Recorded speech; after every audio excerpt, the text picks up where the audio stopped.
In October 2018, 5 members of our family traveled from our home in California to Africa for a 5-week safari trip. We started out from San Francisco. First, we flew to Dubai, a 15-hour flight. Then, after a stopover, on to Cape Town, another 9-hour flight.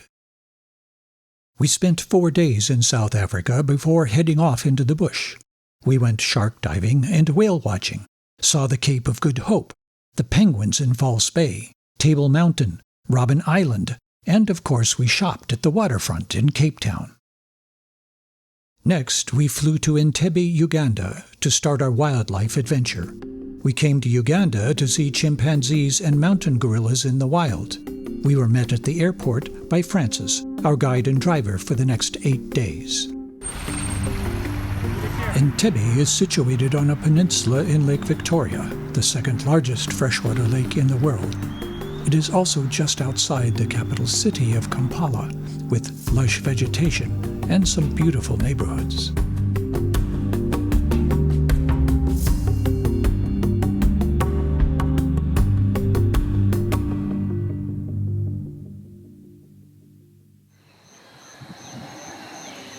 We visited the National Botanical Gardens, located on the shores of Lake Victoria. It was first laid out in 1898. For the animals, it's called the termite. Sometimes very humid inside. So those holes take fresh air. It's like AC for the termite. They're the one naked. These are vervet monkeys. They are quite common in this area, and, as we found out, their range extends across much of southern Africa. They are quite friendly, especially when there's food involved.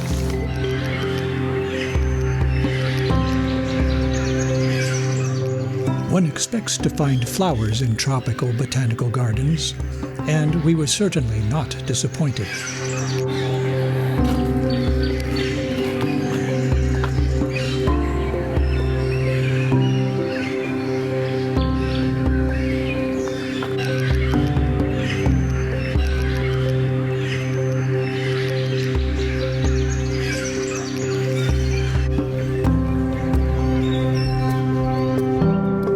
Black and white colobus monkeys are found here as well. These tree-dwelling monkeys are more shy than vervets and are sometimes hunted as prey by chimpanzees.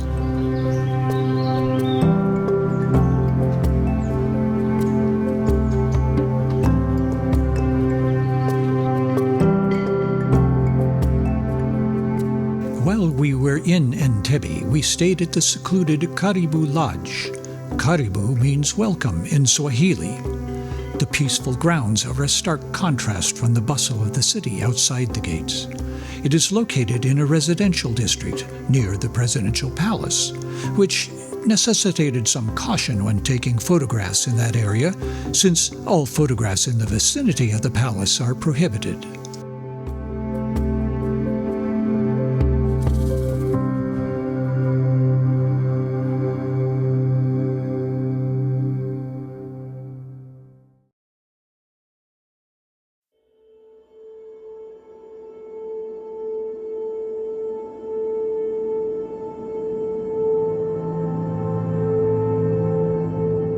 After a full day in Entebbe, we began a day-long drive to the western part of the country, where we could find wild chimpanzees and mountain gorillas in their native habitat.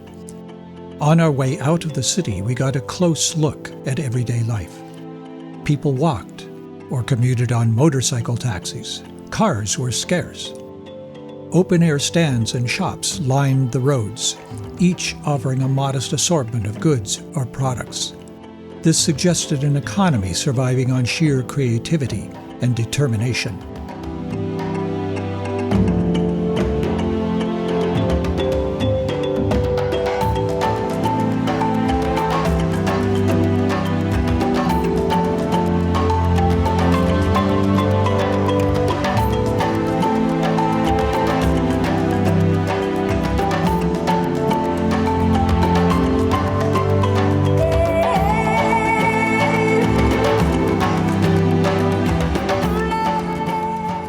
Entebbe, we drove on a divided highway to the capital city of Kampala, which has a population of 1.6 million. This Entebbe-Kampala Expressway was completed in June 2018, linking the capital city to the international airport in Entebbe. Upon leaving Kampala, our route turned westward, climbing slowly toward the highlands. At first, the countryside contained open space, separated by plots with row crops or bananas. We noticed mile after mile of small roadside shops, usually 3 or 4 combined in a single structure. Frequently, they were made of mud bricks, with only a single door and no windows. Some were deserted and in disrepair. We drove through some medium-sized towns, bustling with activity. Once again, the picture of people finding any way possible to make a living, or just feed themselves.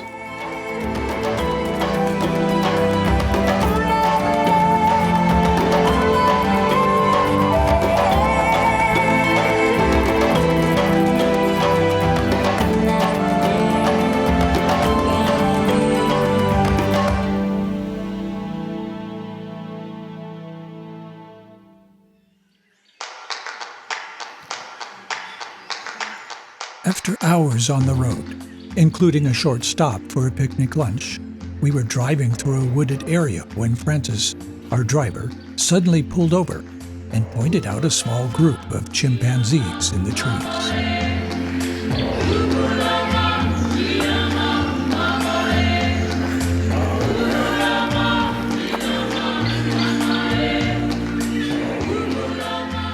We were now in the foothills of the Ruwenzori Mountains, along the border with the Democratic Republic of Congo, near the town of Fort Portal.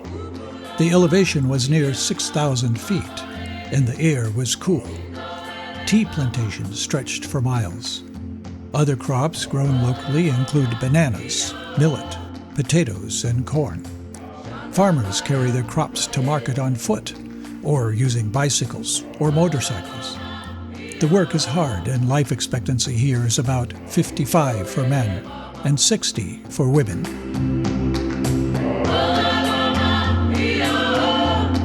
Soon we reached a region dotted with lakes, filling the craters of ancient volcanoes. This is where we would stay overnight, at the Ndali Lodge, before setting out the next day to observe chimpanzees in the wild.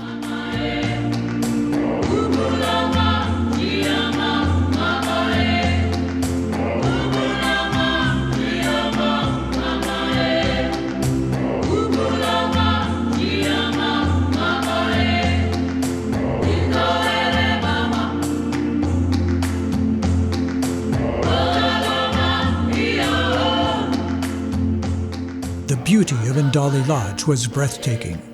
The owner had lived in England, although his family owned the property for decades. They lived in exile during the regime of Idi Amin and returned to build a guest lodge after he was gone. The guest cottages are impeccable and are surrounded by a small but amazing botanical garden.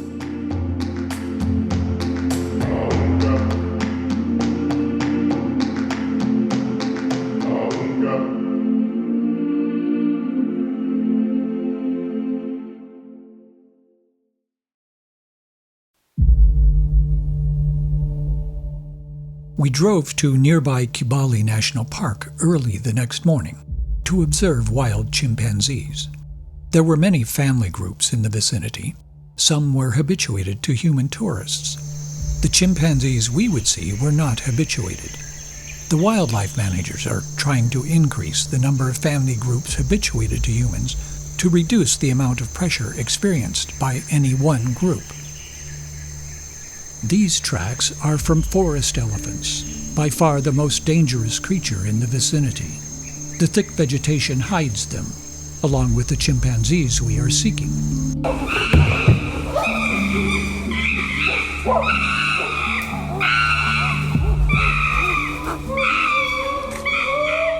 Actually, the chimpanzees found us. When they started screaming, they had us completely surrounded, but we could not see them, except for an occasional furtive shadow among the leaves. The experience was unsettling. We were acutely aware of being exposed and on foot, deep in the wild.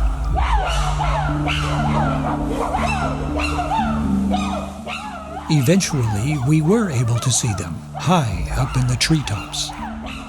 As it turns out, they were much more interested in a young female in their group than they were in us. The commotion came from males who were chasing her.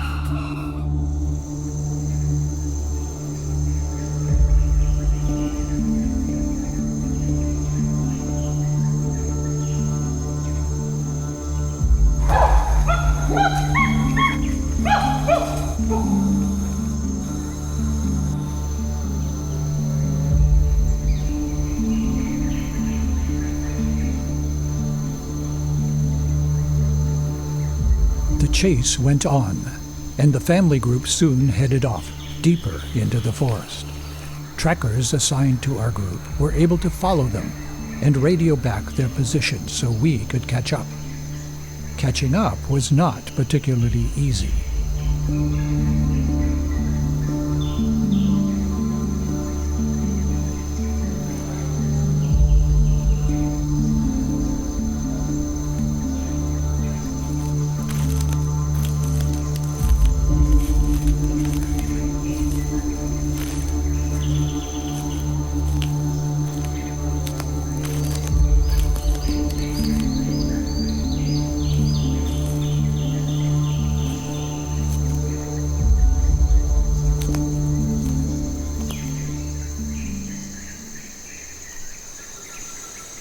After more bushwhacking and a short break for lunch, we were able to catch up with the chimpanzees, this time on the ground.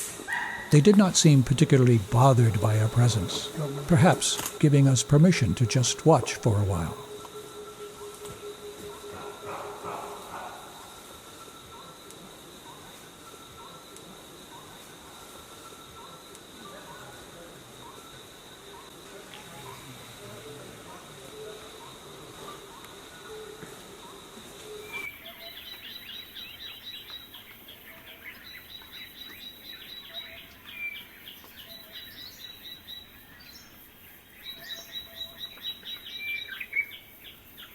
It was getting to be late afternoon, and the group seemed to be settling down.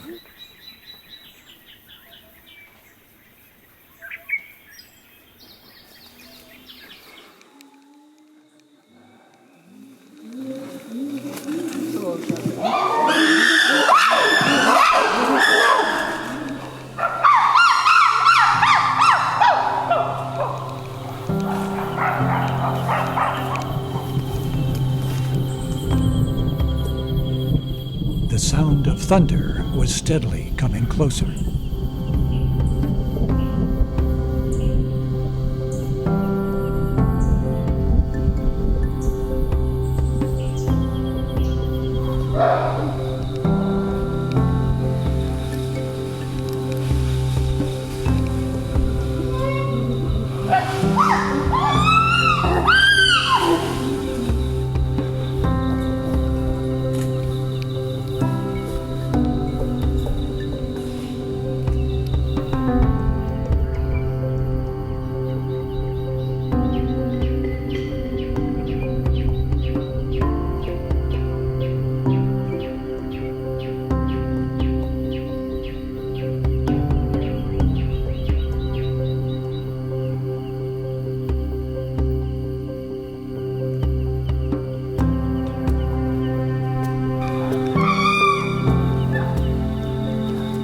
Now they all seemed to be looking for a place to wait it out, or perhaps settle for the night.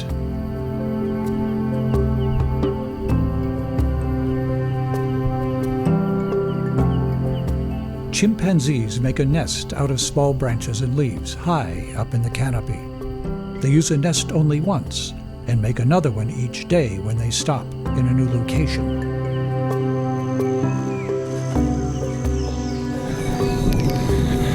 The thunder seems to be a little more persistent.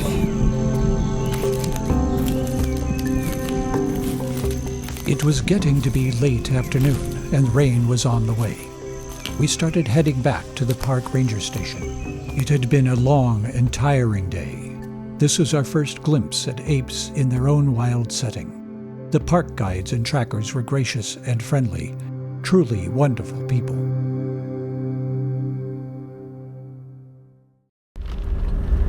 The next morning found us heading south to Bwindi Impenetrable Forest, home of the mountain gorillas in Uganda. This was to be another all-day drive, primarily on dirt roads. Driving through potholes from the constant rain here perhaps gave rise to the term African massage. As we would soon discover, the term was not restricted to Uganda.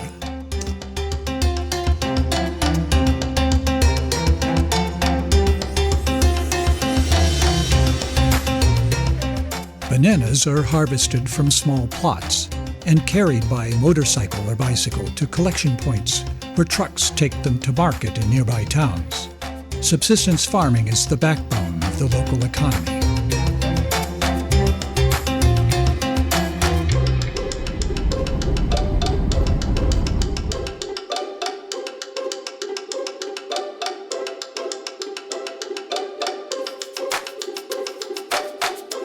Our destination was the impressive Mahogany Springs Lodge, located in the Bohoma community, just outside the Bwindi Park entrance.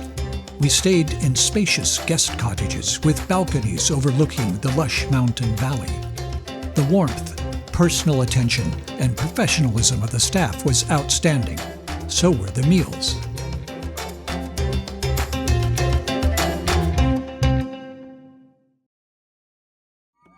Shortly after our arrival at the lodge, we were treated to a dance performance by a welcoming committee of school children from one of the local schools. It was a small preview of our visit to the community on the following day.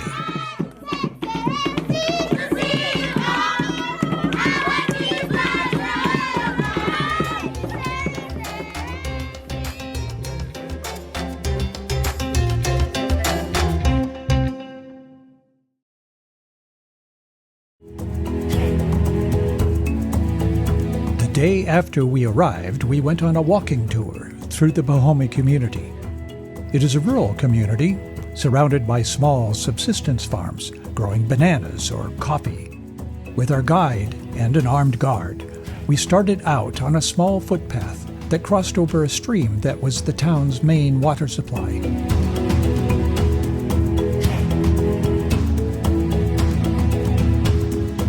Our first stop was a small establishment that made banana juice, banana beer, and banana gin.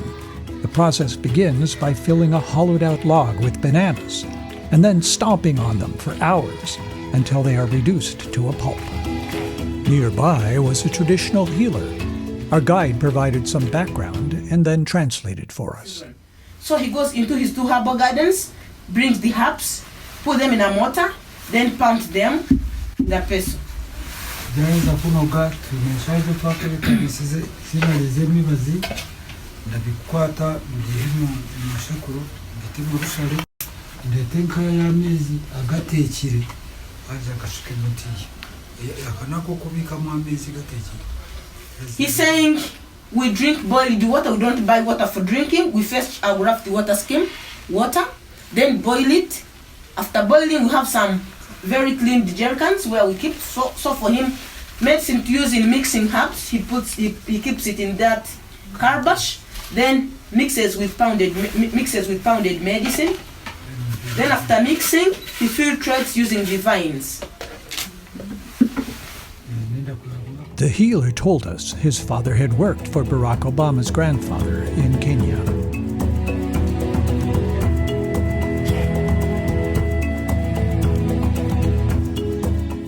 We continued on through the village, past a shed used to collect and dry tea leaves, and a village commons used for grazing goats, to a settlement of Batwa people, formerly referred to as pygmies.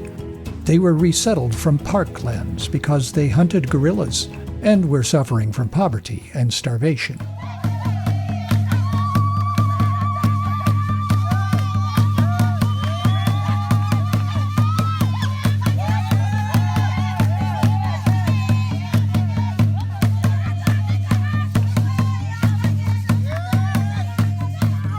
The Batwa people still seem to be viewed as outsiders. and depend heavily on income from selling handcrafted jewelry and performing for tourists. This is the Bohoma Community School. It serves disadvantaged students who do not qualify for the local public or Catholic schools, such as orphans, students with disabilities, or minorities. It survives entirely on contributions and donations. This is the dormitory that houses 26 girls, 2 to a bed, and this is the school kitchen. Running water was brought in only recently. These women are from the Mwebesa House, a women's shelter supporting women escaping from an abusive environment. It provides vocational training and emotional support. Sales of handcrafted items and clothing bring much-needed income. They also provide family counseling to restore troubled households. The Bohoma community is very open and welcoming. We were gladly allowed to join a wedding celebration next to our lodge.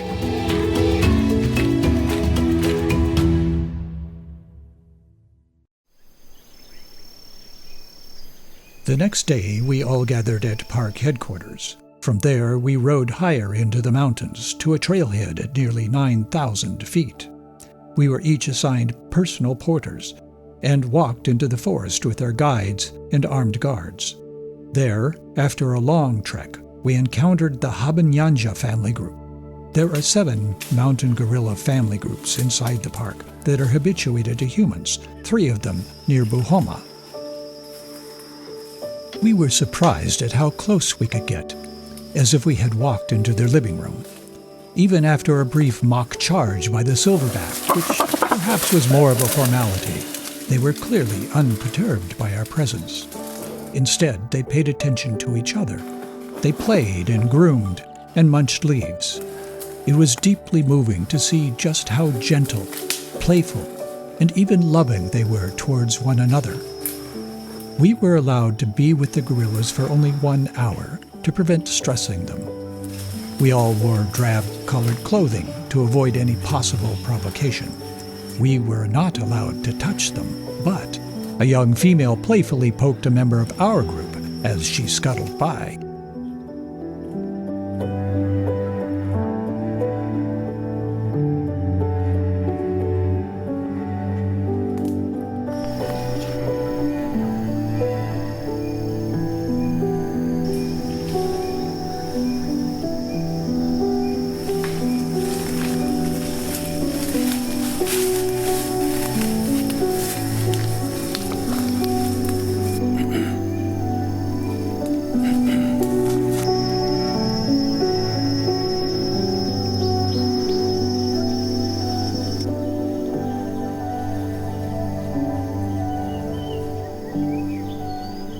The gorilla family alternates between foraging on the ground and in the trees.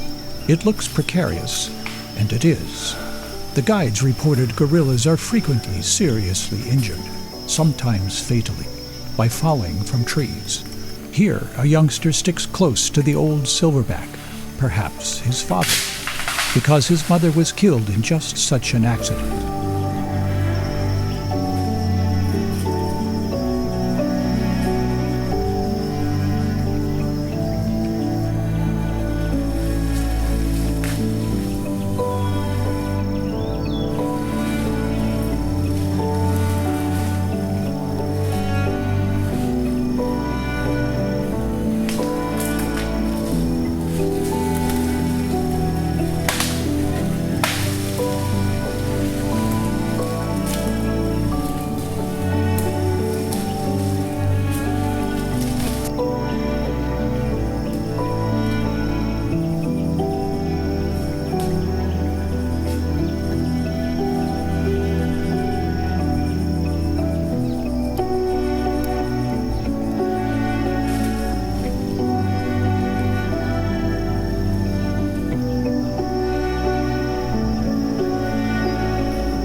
Just a few minutes later, the youngster was hanging from a branch when it broke and he nearly collided with one of us standing below.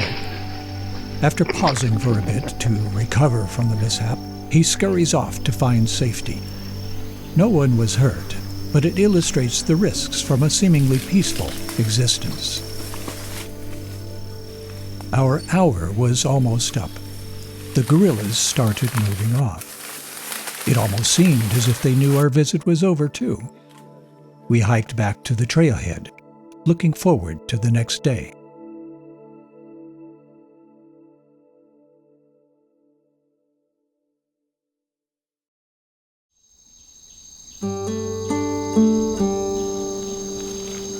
This time we walked into the forest directly from the park headquarters, with another set of guides and porters. The guides worked for the park, but we hired the porters ourselves. The government returns a percentage of park fees to the local community to provide public services and infrastructure. This, along with jobs for members of the community, provides much-needed economic support. The result is that the community is motivated to protect the gorillas. This is not necessarily the case elsewhere, where poverty and human-animal conflicts lead to hostility and even poaching by the locals. When we first encountered this gorilla family, the Rushagura group, a few were sleeping on the ground, while others nearby were perched high up in the tree branches. Luckily, they soon started coming down from the tree, using the trunk of a ficus like a fireman's pole. Perhaps they decided it was time to be social.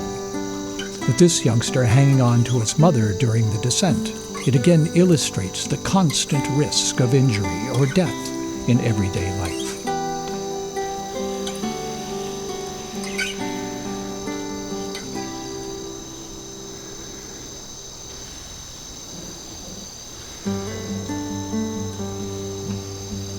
One thing we noticed about the gorillas is how quiet they are. Rarely did they make any sounds. One notable exception was this youngster, who obviously was not happy about being left behind. However, everything was soon okay as mother and child were reunited on the ground.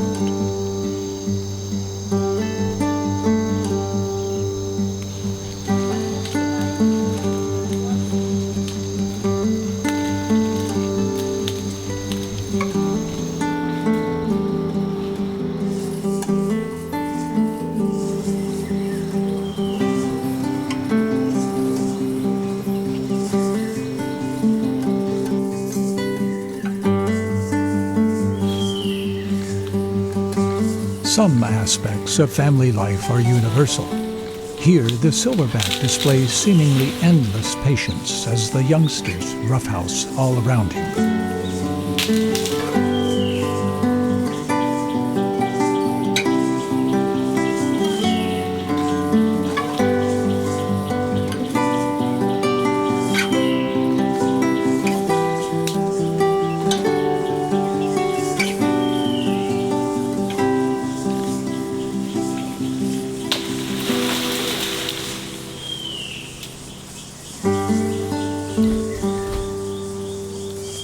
Just as our visitation hour was drawing to a close, a nearby family of gorillas apparently came a little too close, and the silverback rushed off to persuade them to find someplace else.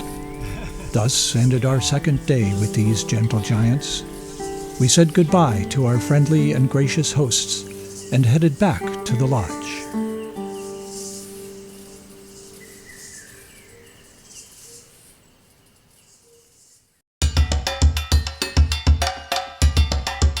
Our visit to the beautiful Uganda highlands was at an end. We were on the road once again, this time to the airport in Kigali, the capital of Rwanda. Another 8-hour drive on dirt roads through mountainous terrain. Near the town of Kisoro, we crossed the border into Rwanda. A new customs building in Uganda was under construction, so getting through was quite disorganized. It was a short drive from the Ugandan border to Kigali. We stayed overnight, only to get up before dawn to catch a flight to Zimbabwe to begin the next leg of our adventure. After a short flight to Harare, the capital city of Zimbabwe, we were transported to the Jacana Gardens guest house, a delightful suburban retreat well decorated with beautiful furnishings and artwork. Early the next morning, we were back at the airport. Our takeoff was delayed for an hour because the president of Zimbabwe decided to go on a trip at the same time. Our itinerary would take us to 5 separate safari camps in Zimbabwe and Botswana. The only way to reach all of them was by bush plane. Our first destination was the Zambezi Expeditions Camp, operated by African Bush Camps. It is located on the shores of the Zambezi River, adjacent to Manapools National Park. Directly across the river is the country of Zambia. Upon our arrival, we were promptly greeted by our driver, TJ. He would drive us from the airport to the camp via park headquarters, about an hour's drive on dirt roads. Another session of our African massage. We were dropped into a world utterly different from the cool highlands of Uganda. Here at Manapools, in early November, we were approaching the height of summer, and temperatures would climb to above 100 degrees Fahrenheit each afternoon. We were not prepared for the sheer density of the African wildlife here. Everywhere we went, every direction we looked, we were constantly encountering wildlife in significant numbers.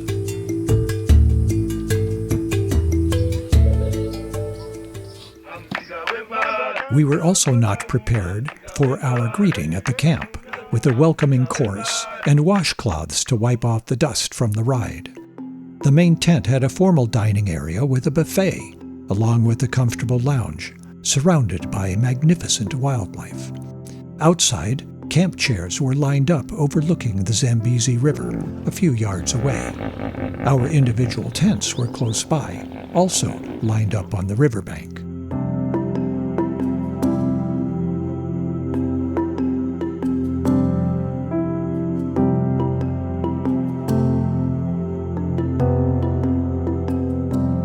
It may have been a wilderness camp, but you would not know it from all of the luxurious amenities. The food was exquisite, 5-star cuisine produced by an amazing team in the most challenging of circumstances.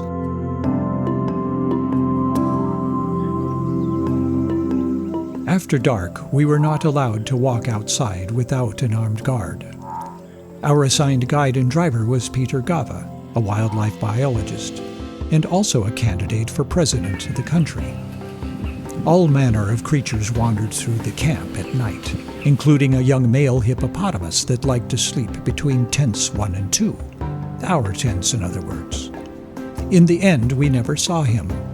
Apparently, big animals never pay attention to anything inside the tents.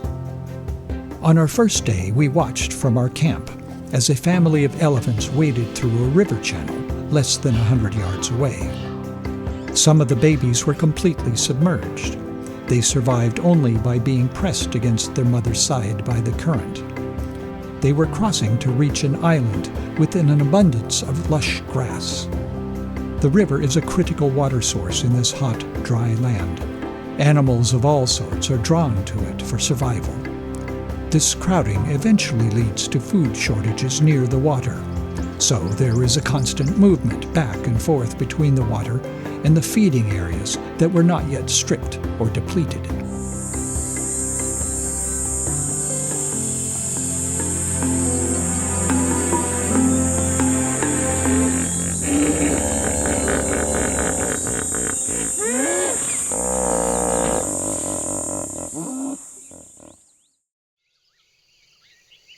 Each day at 5:30 a.m., we would get up to go on a game drive. We would gather for a buffet breakfast at 6 and be on the road for another bumpy African massage at 6:30. By noon, we would be back in camp for lunch and a siesta because the temperature was typically above 100 degrees by then. These impalas seemed to be everywhere, grouped in rather large herds.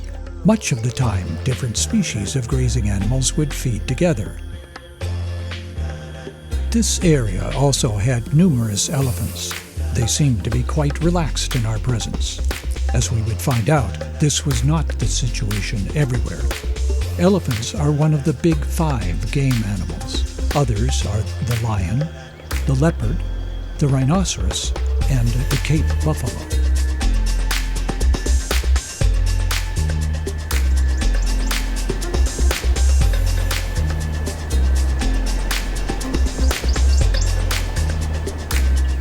Here, a mother keeps a close watch on us, while her youngster discreetly slips behind her.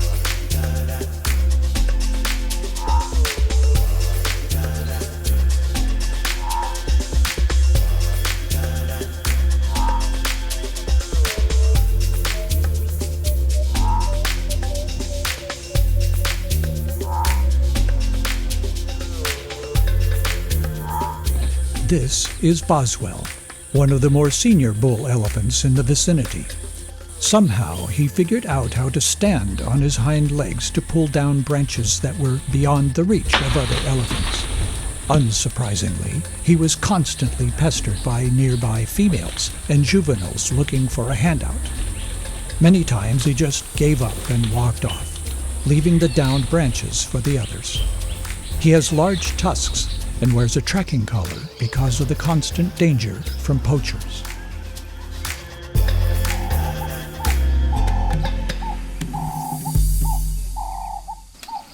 These are Lillian lovebirds. They are a species of parrot. They are somewhat rare, and they have a limited range in the eastern part of southern Africa.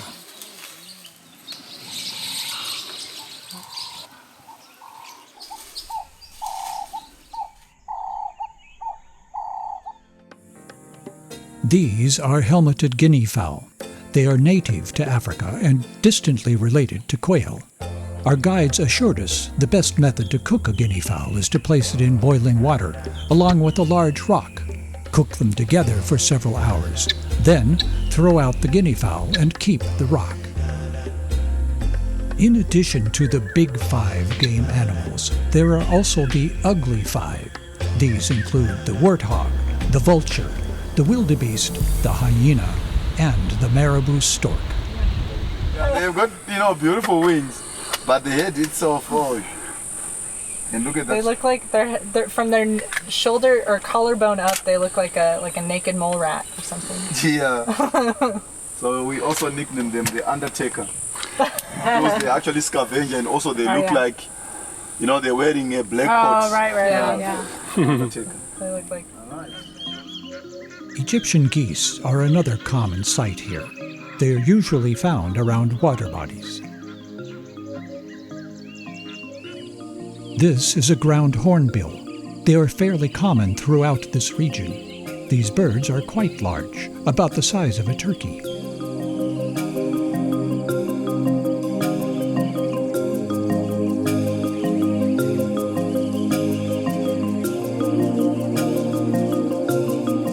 One of the most striking birds we saw is called the lilac-breasted roller.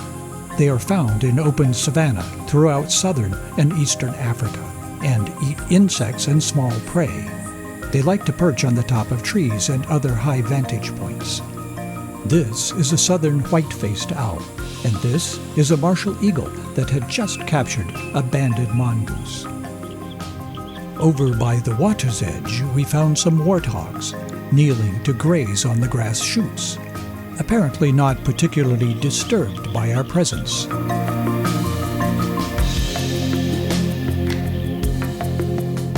In the background, you can see a couple of spur-winged geese.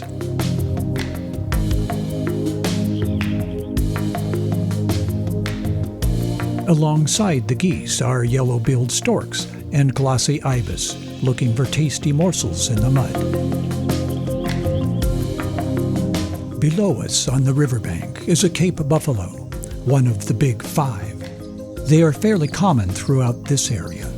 They are aggressive and extremely dangerous. They do not like being approached and will charge without warning. They are often accompanied by snowy egrets or cowbirds who take advantage of the insects stirred up by the presence of the buffalo. Other birds perch on them to eat ticks and other parasites.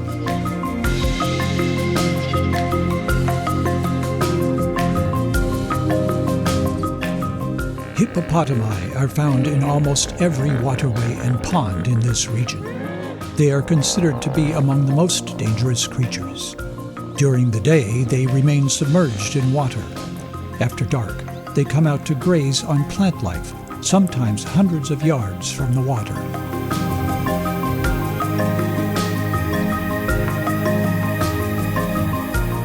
This type of large antelope is known as waterbuck. Another large antelope species common to this area is the kudu. This is an adult female. We got a brief glimpse of an eland, a third species of large antelope. And finally, to round out the display, zebras seem to pop up just about everywhere.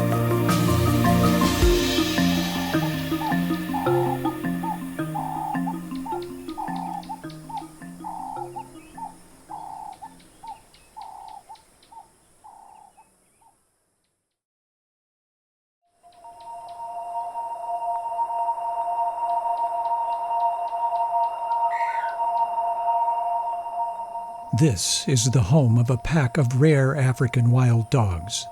There are only about 6,000 adults in all of Africa. They are divided up into 39 subpopulations, all of which are under serious threat due to habitat fragmentation, human persecution, and the threat of diseases. Unfortunately, past attempts at preservation of the species resulted in an identical genetic strain being introduced to all subpopulations, making them vulnerable to negative effects of inbreeding. A single disease outbreak could wipe out the entire species. Because of this, they are classified as functionally extinct.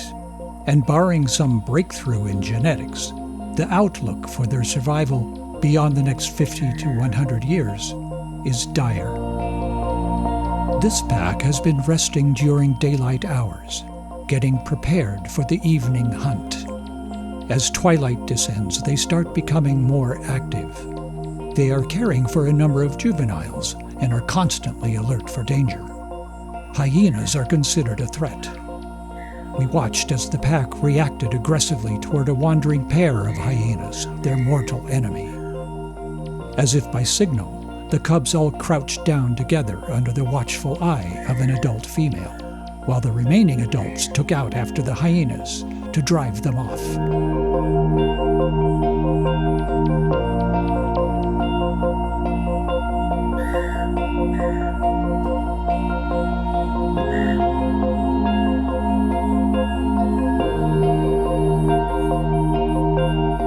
Wild dogs have great stamina and can run long distances. They are capable of taking down large prey, even water buffalo, by running them until they drop. The end of the hunt is not pretty, with the dogs starting to devour their prey while it is still alive. As darkness descends, the pack heads off for its nightly hunt.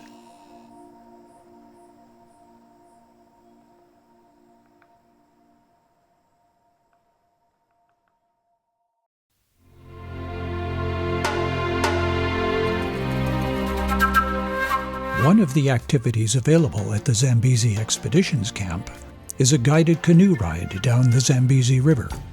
The presence of numerous hippopotami, crocodiles, and other large creatures in the water necessitates the presence of experienced guides on such a trip.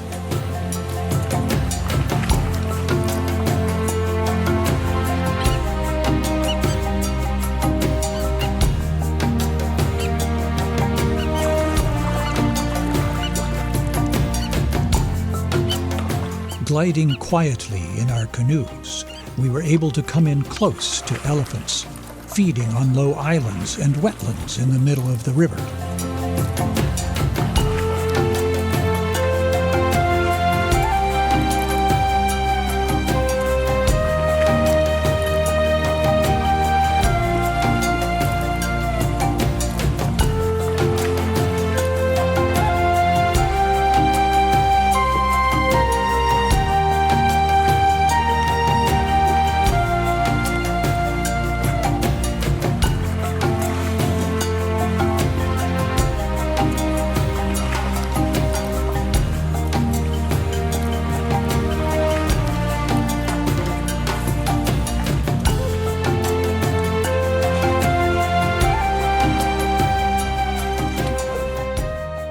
Once we were finished, returning to our camp meant crossing a stretch of open water, seemingly filled with scattered groups of eyes and snouts of submerged hippopotami as they watched us warily.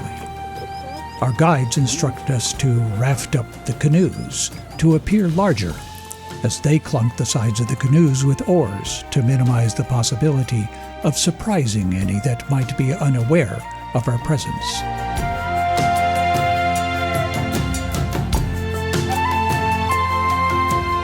As we pulled up to the riverbank below our camp, we were finally able to relax. Damp washcloths and refreshments awaited us.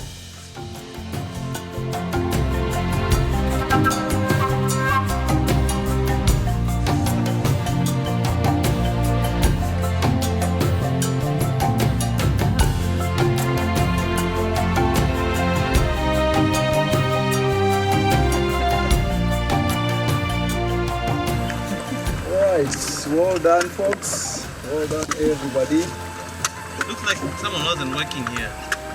No. This is really good Go and time. start.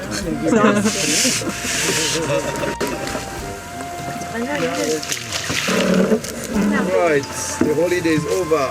Okay.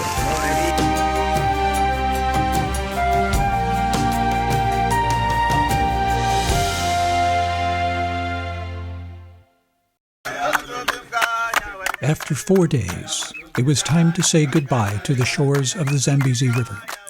This is the send-off we received from the camp staff. It was entirely impromptu, and one of our group actually joined in.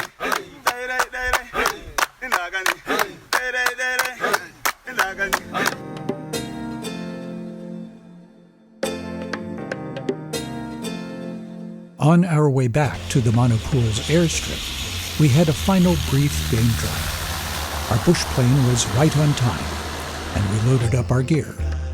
Next stop was African Bush Camp's Somalisa Expeditions, located at Hwange National Park.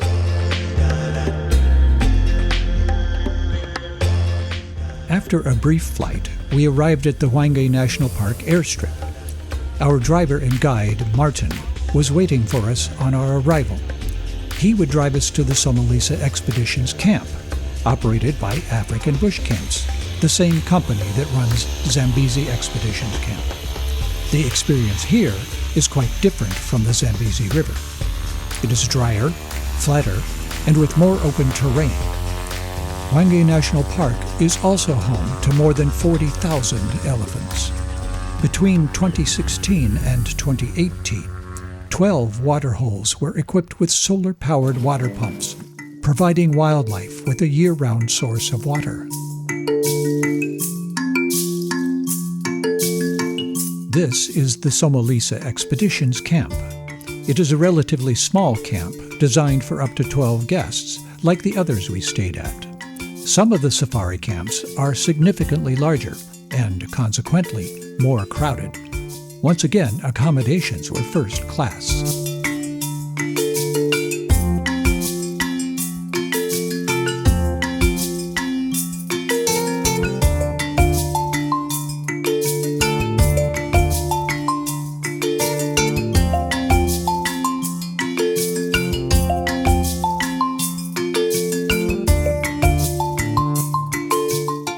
The camp had its own watering hole next to an observation deck and easily visible from the dining area.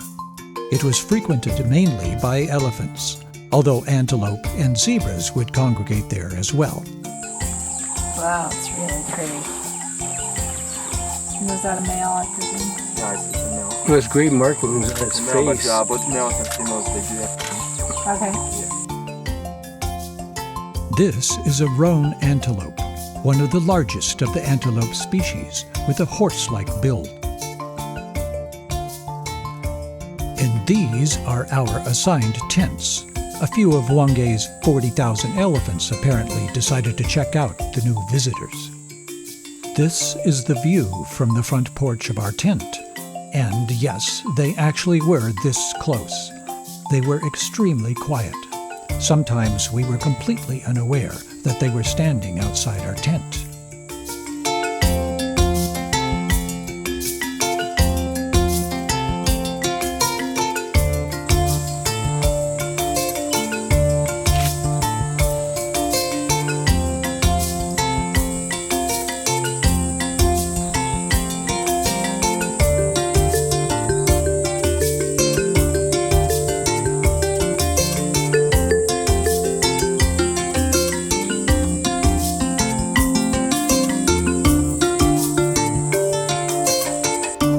Eventually, they would wander off, perhaps to find something a bit more entertaining.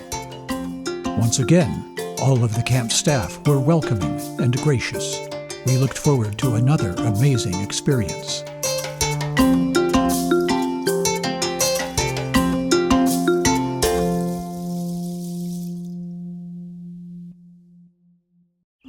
As with the first camp, game drives beginning at dawn were the primary activity. Usually there was more than enough action to wake us up. Oh, here we go.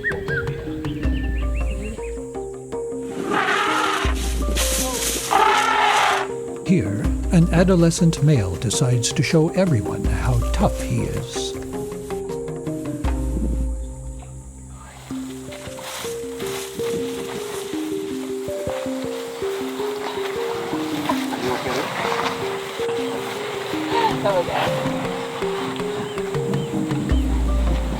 Do they always stop?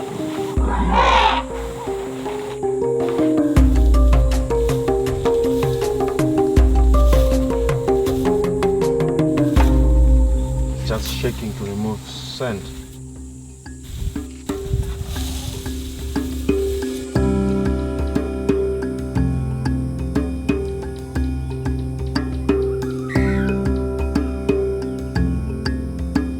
Scattered throughout the park are salt licks. Elephants will dig hollows in the soil to get at the salt, an essential part of their diet. They actually chew the dirt clods to extract the salt.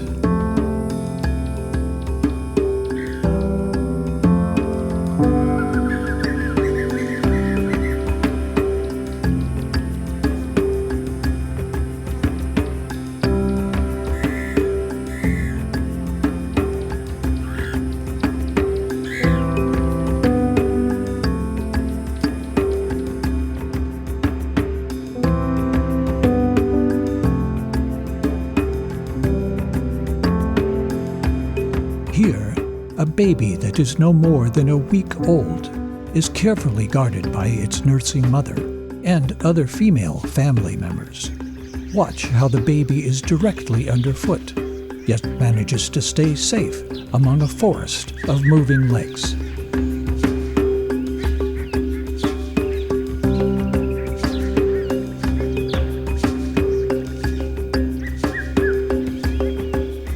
As they begin to move off, one member of the group keeps a lookout for anything coming up from behind.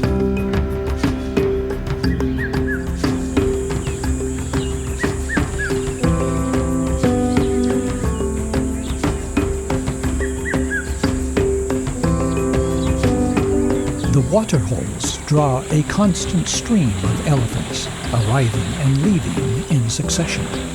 One group seems to be arriving just as another is leaving. If one group is too slow to leave, conflicts will sometimes flare up between the groups. This is a public campground next to a watering hole. Some campers here reported a terrible screaming by elephants as lions attacked and killed a baby elephant in the middle of the night. When we arrived on our morning game drive, this is what we found.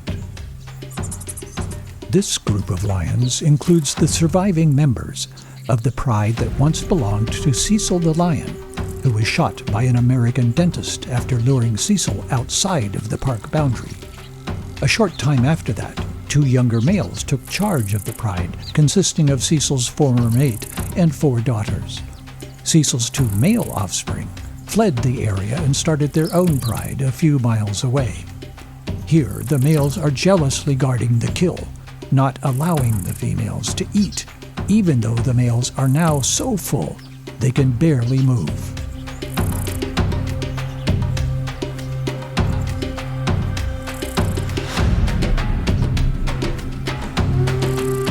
Eventually, Cecil's former mate had had enough of this. The persistence of the females won out, and the males wandered off. One baby elephant was not going to hold them for long. Later that afternoon, they waited for another opportunity.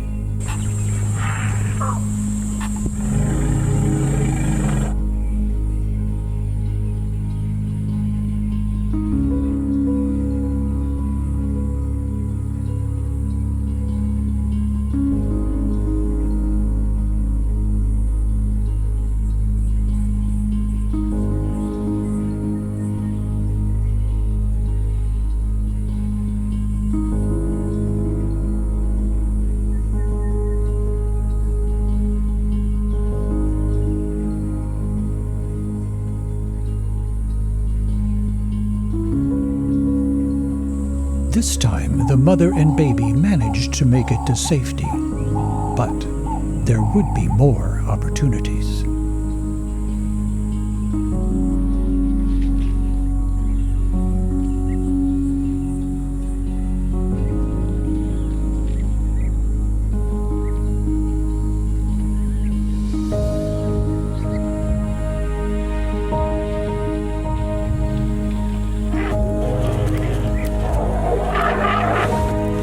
Elephants are not easy prey, and waiting in ambush at the waterhole is not without its risks for the lions.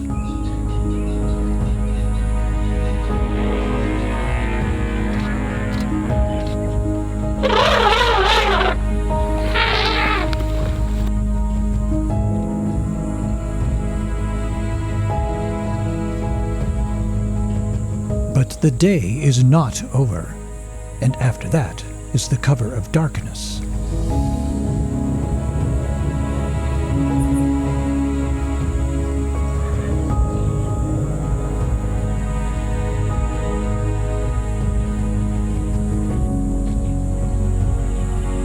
A little while later, another family of elephants approaches the waterhole, just like a conveyor belt. This young adult elephant seems especially unsettled by the presence of the lions.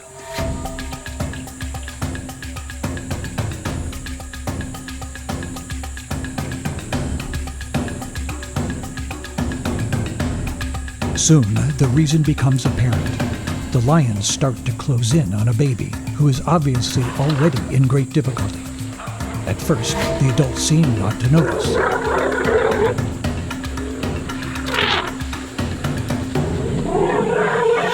Finally, the baby's mother charges into the pack, alone, in a desperate attempt to rescue the baby.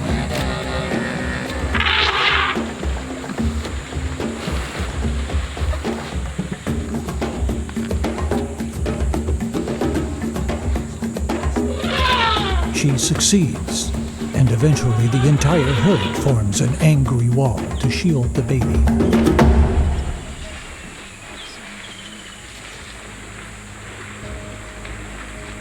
The baby is still alive, but a broken leg and other injuries do not bode well. Tonight may be its last night.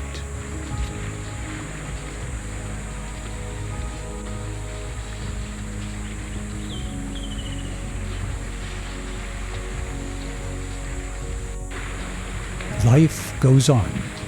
Every day is on the very edge of survival.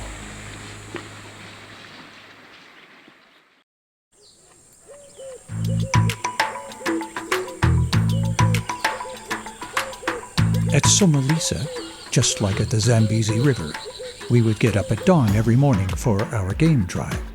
Somalisa has an amazing density and variety of wildlife. First came coffee and a buffet breakfast prepared by our hosts.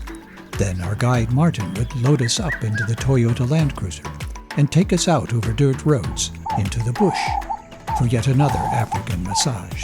The bush country is a birdwatcher's paradise. Here, for example, are a pair of ostriches. The male is black and the female brown. When they're about to breed, the male will build a nest, right? And then he mates with all the females. And then the first to accept the nest by laying eggs on it becomes the dominant female. Lilac-breasted rollers can be found here.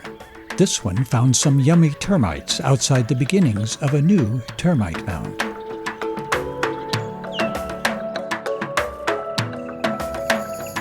This is a southern yellow-billed hornbill. There are several varieties of bee-eaters in this region. This one is a southern carmine bee-eater. And this is the famous secretary bird. It gets its name because the way it kills its prey looks like it is typing.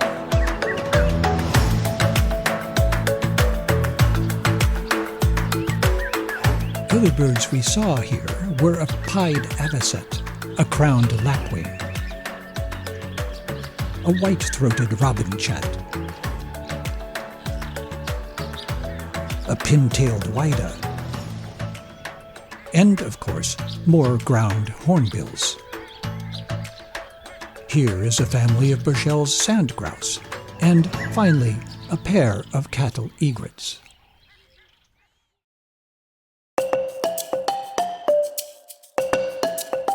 Our afternoon entertainment was provided by a troop of Chakma baboons.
This view from the front of our tent illustrates the profusion of wildlife surrounding our camp.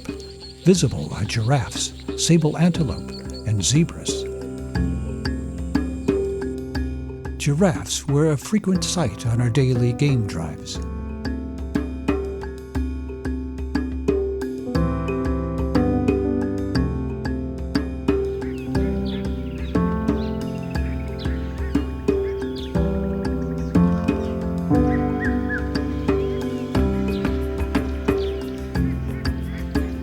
Kudus were another frequent sight.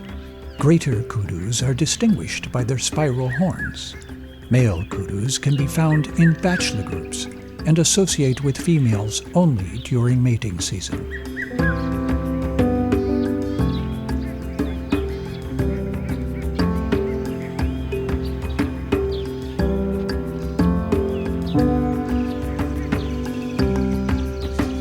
Roan antelope are slightly smaller than kudus. They are found in wooded and grassland savanna. Sable antelope are closely related to the roan antelope. Their appearance is similar, although male sables are nearly black in color.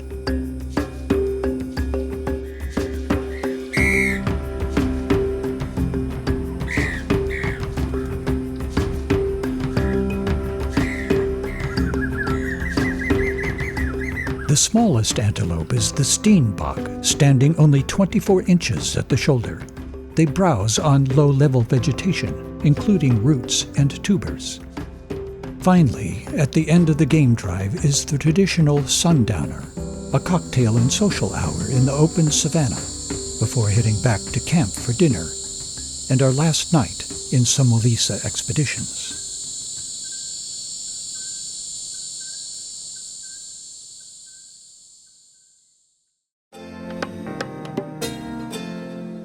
The time had come to leave Somolisa Expeditions Camp. Our next destination was Victoria Falls. We were scheduled to spend a couple of days there and then cross the border into Botswana and catch a bush flight to our third camp at Bushman Plains. We stayed at Ilala Lodge, within walking distance from Victoria Falls. The grounds were beautiful, with wildlife passing through. The next day, we visited Victoria Falls in the morning and did a little exploring in the afternoon. Our Zambian friends joined us for dinner. The next morning, we were driven across the border into Botswana to the Kasane airport. There, we got on another bush plane that took us to Kazadora airstrip, near Bushman Plains Camp. Our ride into camp from the airstrip took a couple of hours and allowed us to see lots of wildlife along the way. Upon our arrival, we were given a traditional greeting. This small camp is the first Bushman-owned camp in Botswana. Bushmen are directly descended from the earliest ancestors of modern humans.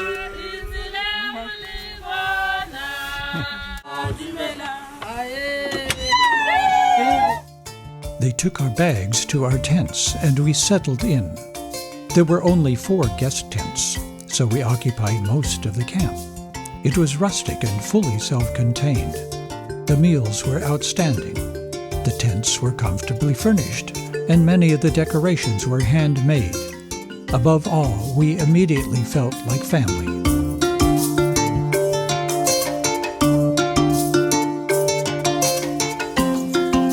At the end of the day, camp chairs and drinks were set up on the open grassy area next to the camp.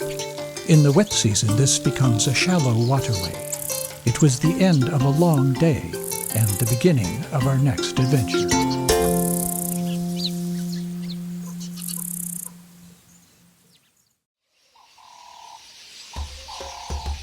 When we first arrived, Dix, the camp owner and our guide, asked what animals we had not yet seen.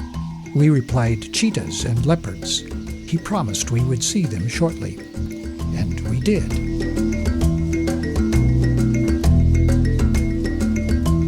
These are juvenile male leopards. They are learning to hunt on their own and patrolling their territory, although they still depend on their mother to bring back the game.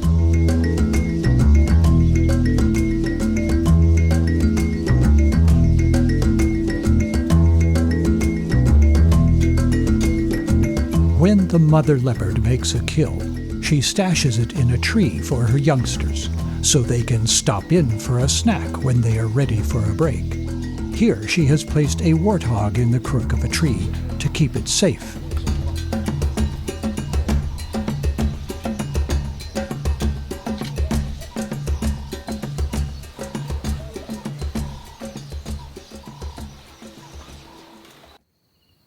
There is also a pride of lions in the vicinity. Here they are getting ready to go out for a nightly patrol of their territory. They need to patrol it actively every night to help prevent encroachment from neighboring prides. In this pride, 3 males are collaborating to defend the territory. Other prides may have just 1 or 2 males.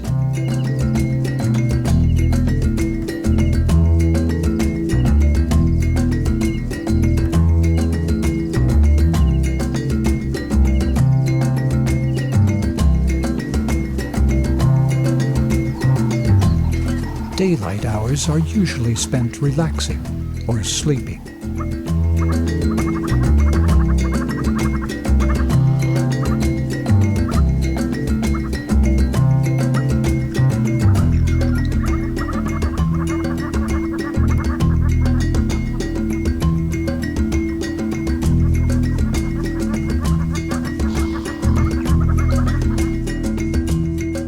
A mother cheetah and her 2 cubs are resting after gorging on a recent kill. The mother appears to be injured.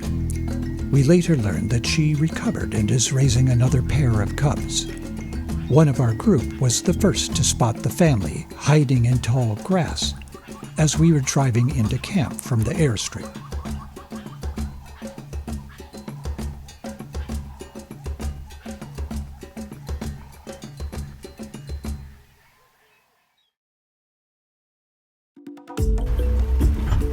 One day, we took a side trip into the home community of Dix, the camp owner. We crossed some major channels and waterways of the Okavango Delta, and it took about an hour to reach the community.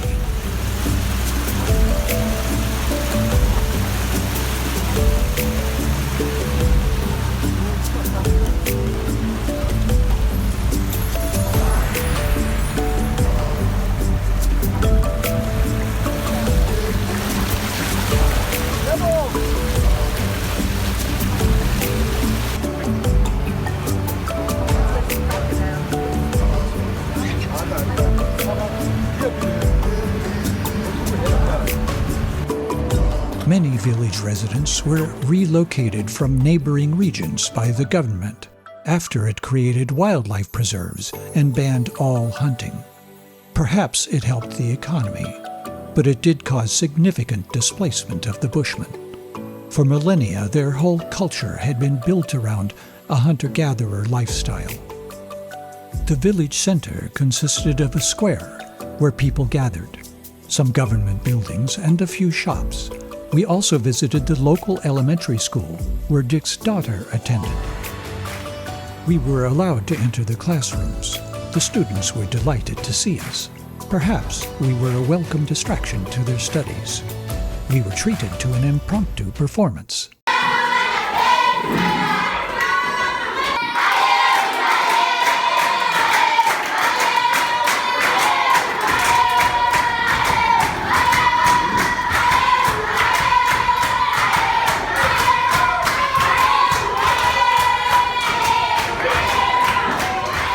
It would not be surprising if it took a while for the students to calm down again after we left. We also visited Dick's father, an elder of the village. With Dick's translation, we learned about his life as a bushman and how he became nearly blind from working in South African mines.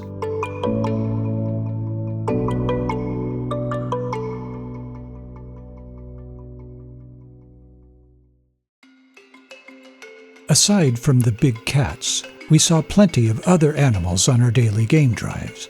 These are red lechwes. Their forelegs are shorter than their hind legs, and they prefer living in marshlands. We also saw some spectacular male kudus.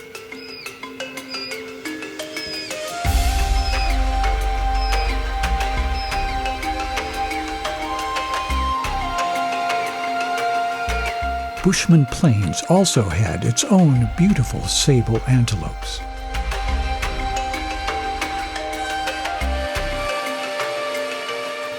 There were also plenty of tsesebes.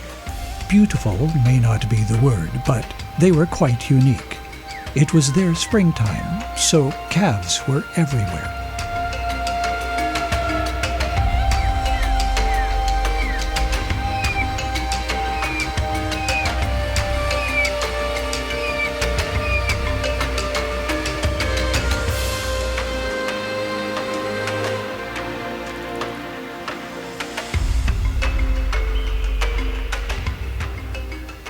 And a solitary male waterbuck on a stroll checks us out.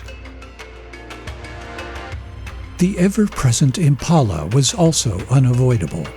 Here, however, we saw a captivating display of pronging, a characteristic leap used for predator avoidance.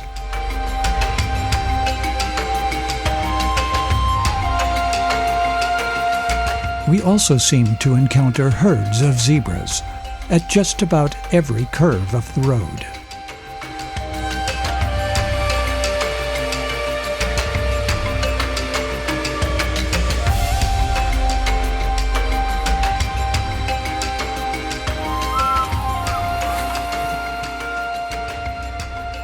There were plenty of warthogs in the area, although they tended to be shy and kept their distance.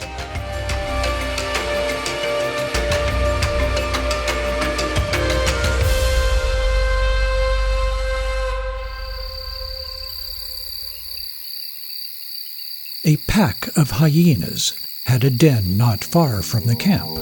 We first saw them on a night drive. Later on, we came across them during the day. Occasionally, we could hear their distinctive laugh.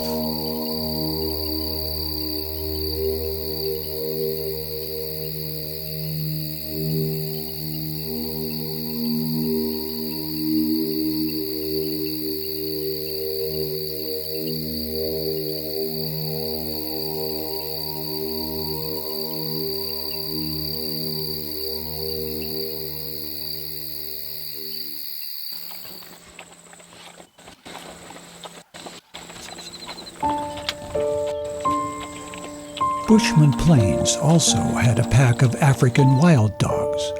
Early evening was the best time to see them, just as they were starting to get active, gathering for their nightly hunt.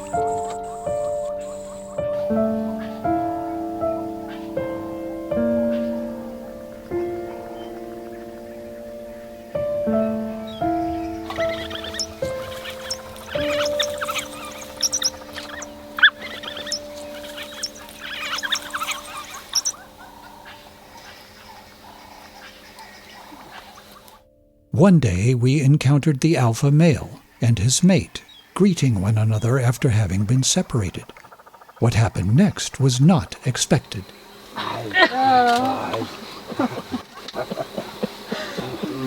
You should have warned us about that. That was disgusting. Alpha female, eh? Okay. I figured because she didn't shout. I'm glad we don't have to do it that way.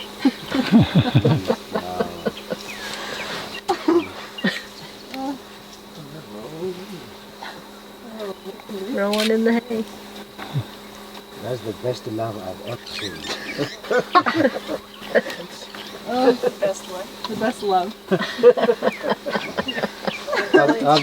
True love right there. Yeah, exactly. If you're willing to do that.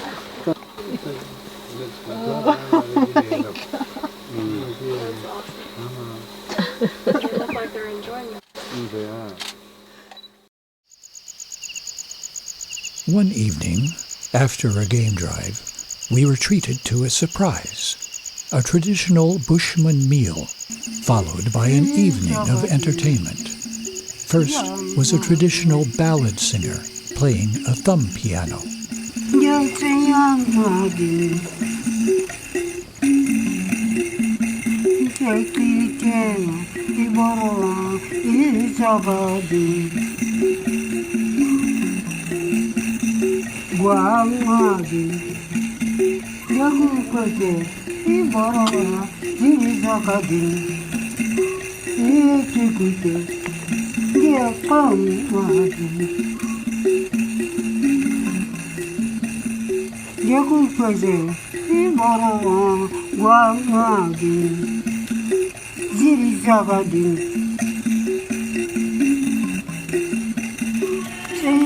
Next were traditional dances performed by camp staff and family, dressed in traditional Bushman costume.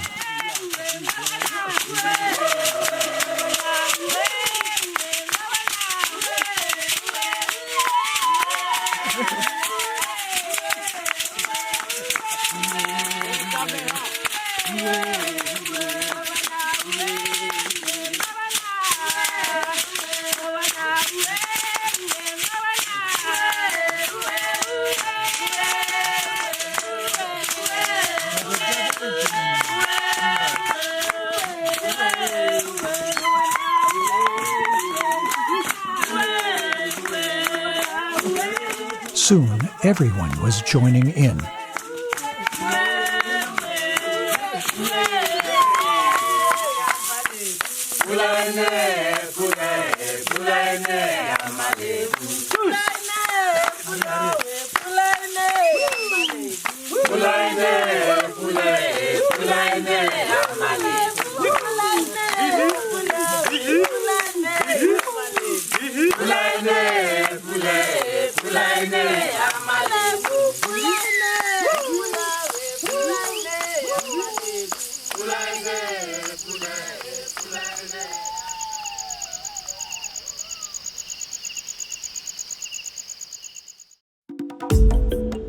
Soon, it was our last day at Bushman Plains.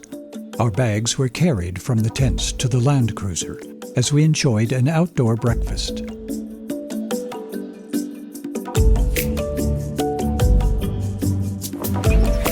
After an hour ride, we were back to Cazadora Airstrip, this time to catch a plane to our next camp, Kanana, owned and operated by Kerr and Downey. Like every other transfer, this one went like clockwork.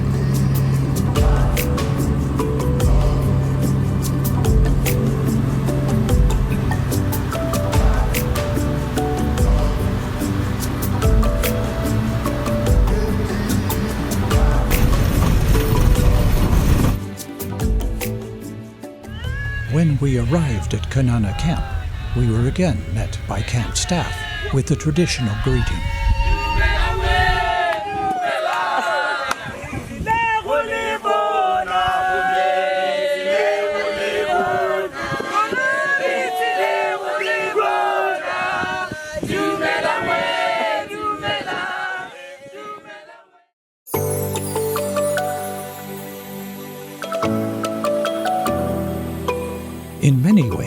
Kanana was strikingly different from Bushman Plains. Kanana was elegant, fancy, with all of the amenities of five-star accommodations, whereas Bushman Plains was comfortable, but rustic and close to nature.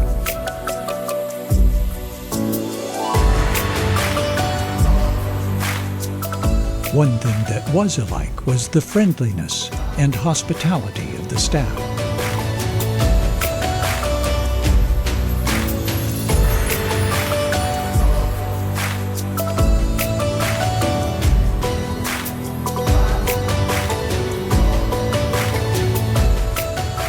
Kanana had a swimming pool where we could commune with the hippopotami. At Kanana, we stayed in luxurious semi-permanent cabin tents with decorations and polished wood furniture. The after-dark activities here did not involve game drives with spotlights.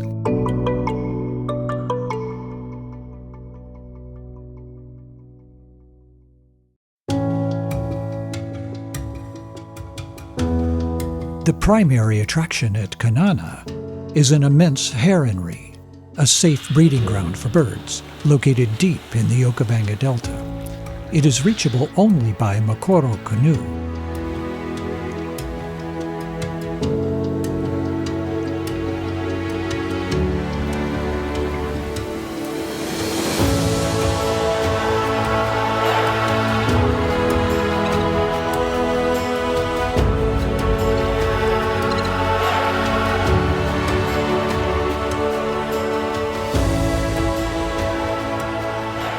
These large white birds standing here looking to spear a meal are called great white egrets.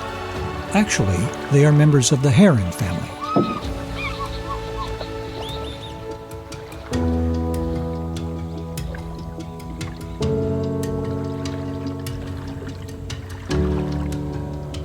These are a pair of marabou storks.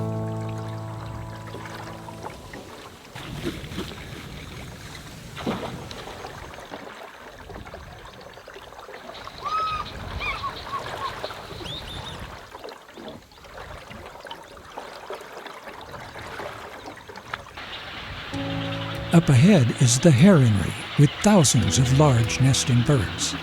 Most seem to be storks of different species, although other birds take advantage of this safe breeding ground. Here we see a pair of yellow-billed storks and an adult marabou stork. The blackbirds are juveniles.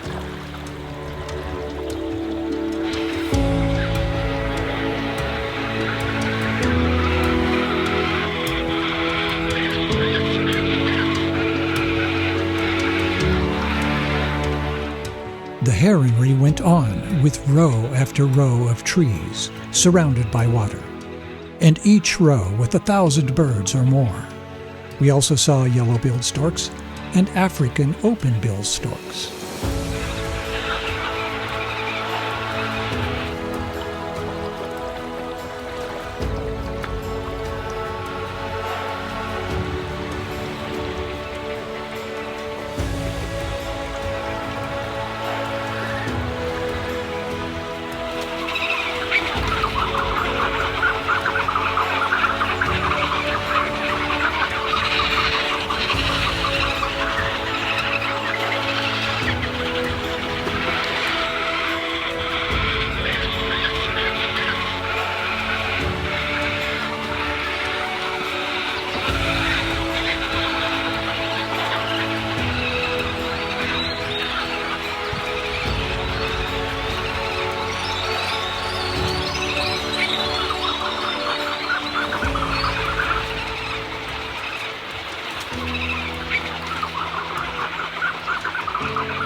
Even though they may not be breeding, other birds find their way into the heronry.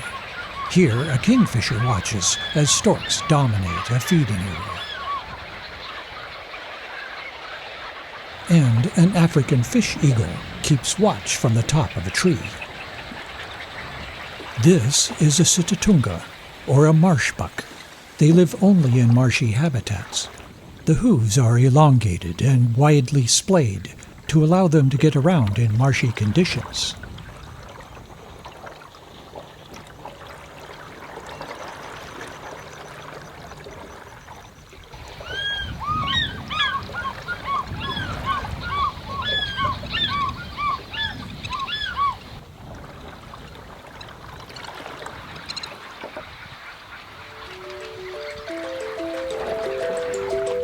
On our way back to the canoe landing, Moses, our guide, agreed to teach one of our group how to pole a mokoro canoe. Let's see how this goes.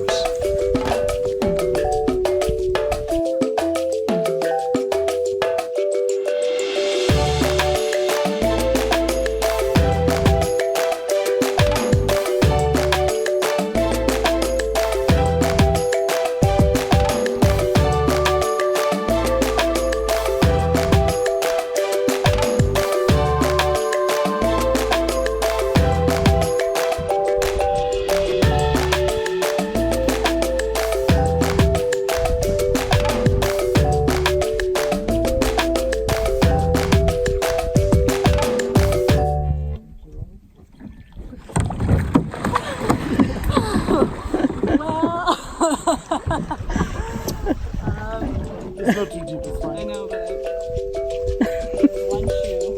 Went down one? I don't know, but it fits. Okay, let's do that. You can step down.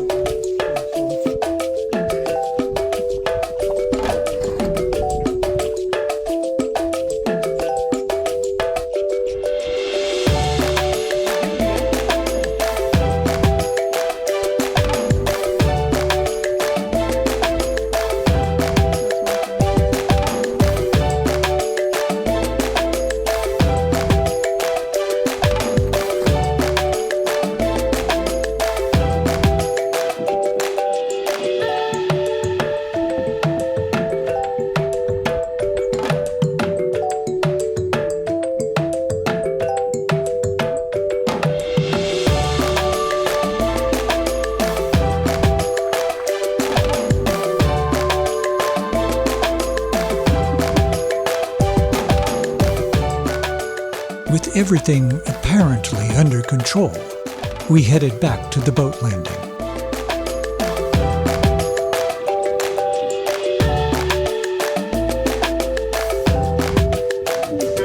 One, two, three.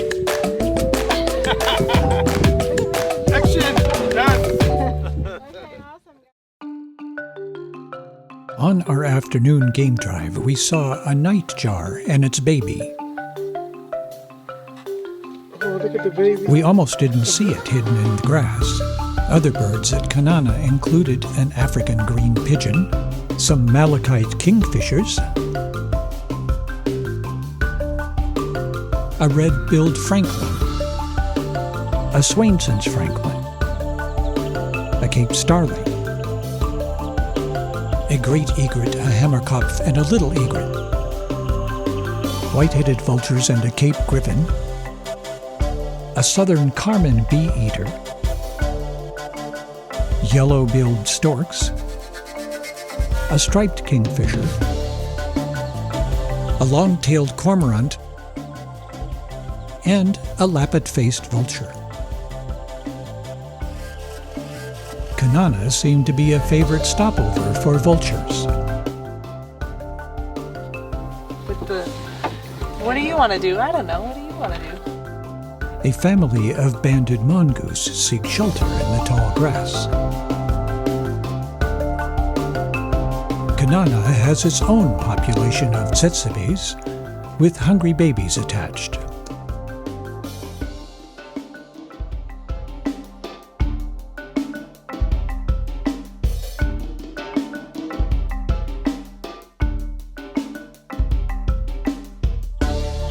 Kanana also has a population of elephants, although they were not as evident as in other locations.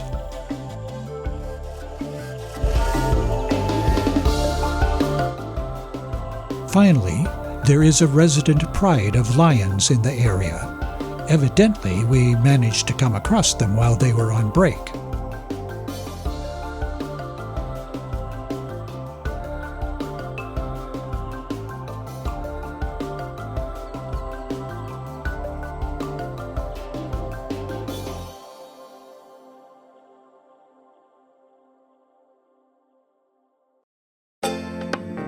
After 2 nights at Kanana, Moses drove us back to the airstrip for a bush flight to our last safari camp, Selinda Explorers Camp, operated by Great Plains Conservation.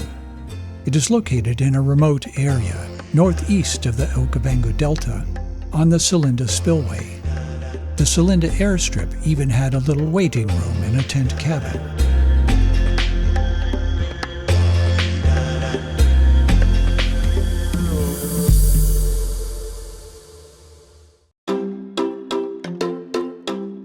Selinda Explorers Camp is situated in a secluded wooded area on the bank of the Selinda Spillway, which fills with water during the rainy season. Our arrival was at the end of the dry season, so the channel was nearly dry.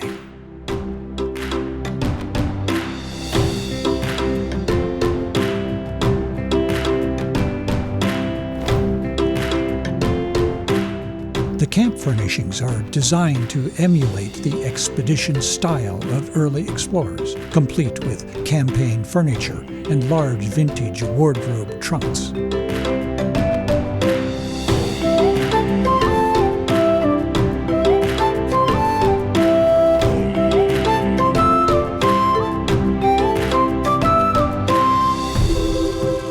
The food was designed to be irresistible.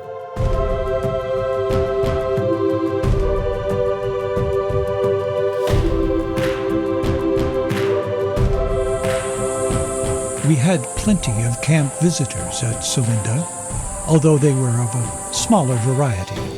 This is a southern yellow-billed hornbill.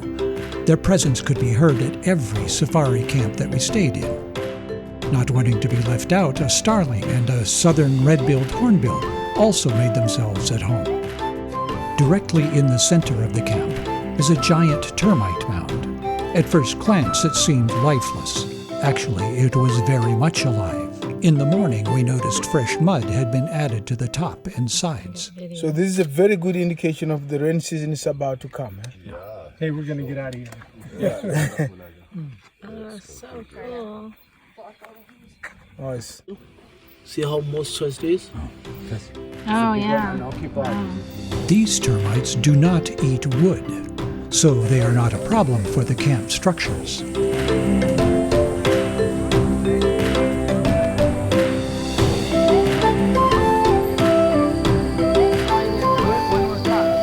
October 19th. We left October 19th. On this day, it was Thanksgiving in America. As a surprise, the camp chefs prepared a full Thanksgiving dinner for us, complete with turkey.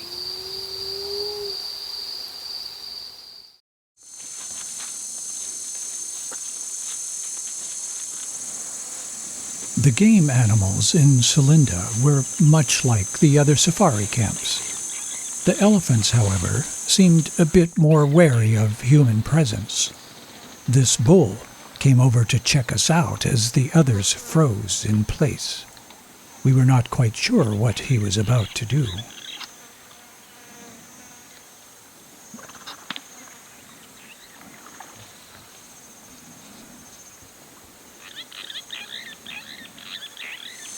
In the end, all turned out well.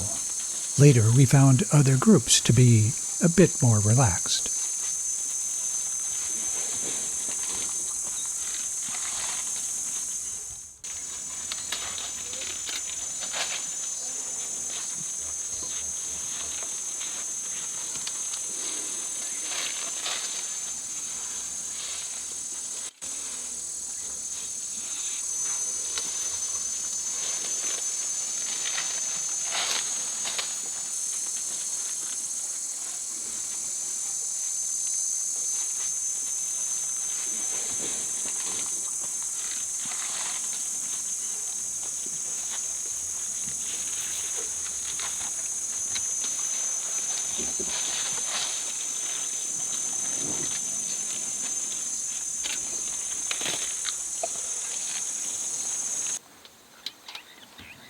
Celinda has its own resident pride of lions.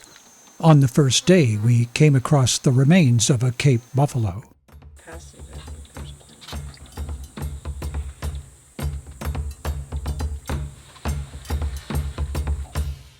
As elsewhere, the males spend their time pursuing the lionesses or patrolling their territory.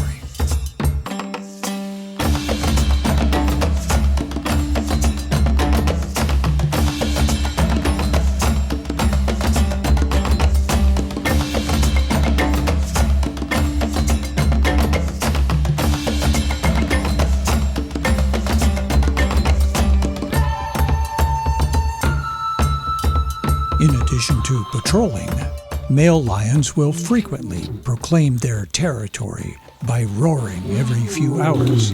It can be heard over long distances.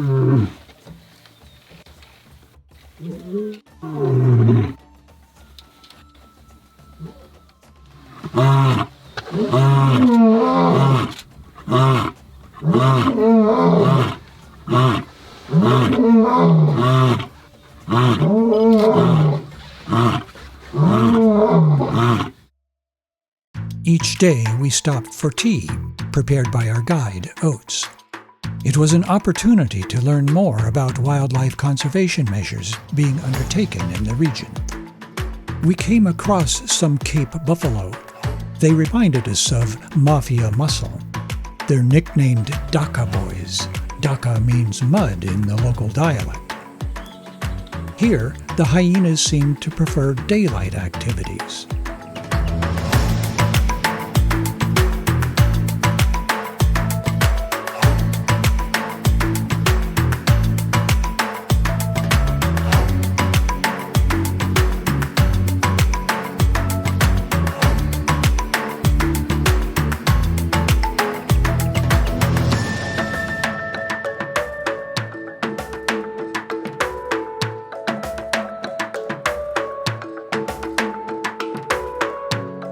Also, we had plenty of opportunities to observe leopards in the trees.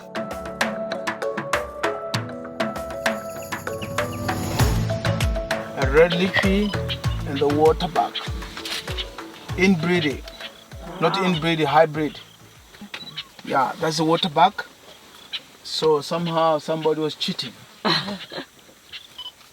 It's a baby from a lippy and a baby from a waterbuck.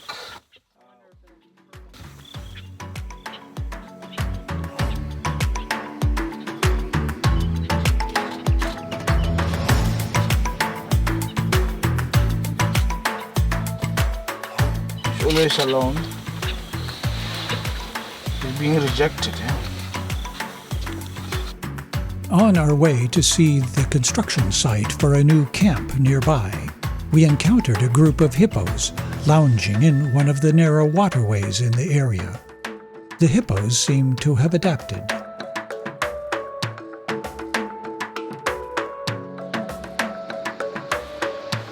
Occasionally, workers use this channel on their way to the construction site.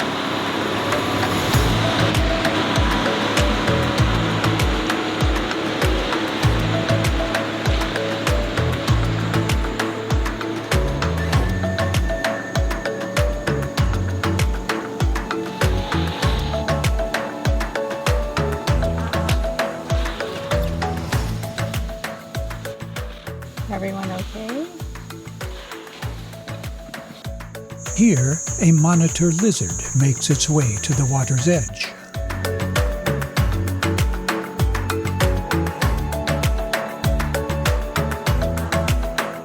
After we stopped for our nightly sundowner, we headed back to camp after dark. On the way, we saw a rare African wild cat and a southern white-faced owl. On our last day, we went on a walking safari. So I'll be in front, and then witness is our backup or back door. So I'll be in front, and then he'll be behind us. So whatever happens, he's the man to lead you out. So always you'll be looking for the escaping route while I'm busy with the animal. Okay, So basically out there we are using signals. We talk with signal. We don't use vocabulary. We don't talk. We just, kind of sign.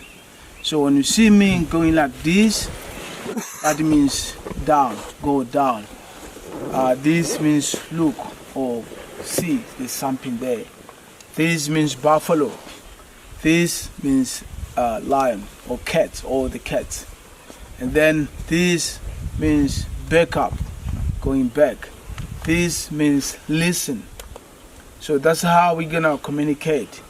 Or if you see something that you think that I haven't seen it, please just tap your thigh. Then I'll stop and listen or trying to find out what you're trying to say. That is our communication. But of course, if we see something that we want to share in terms of information, yes, we'll stop and we'll start to discuss. But during walking time, we try to avoid talking, because by then that will sell our present thing.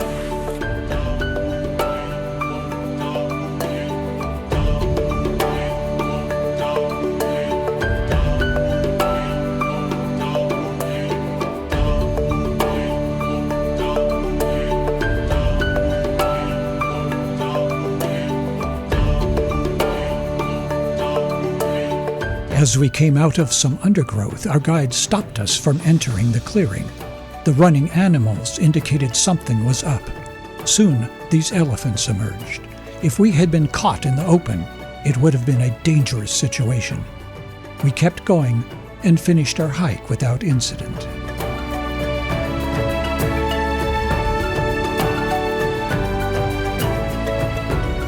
When we finally reached our rendezvous point, a picnic lunch was waiting for us.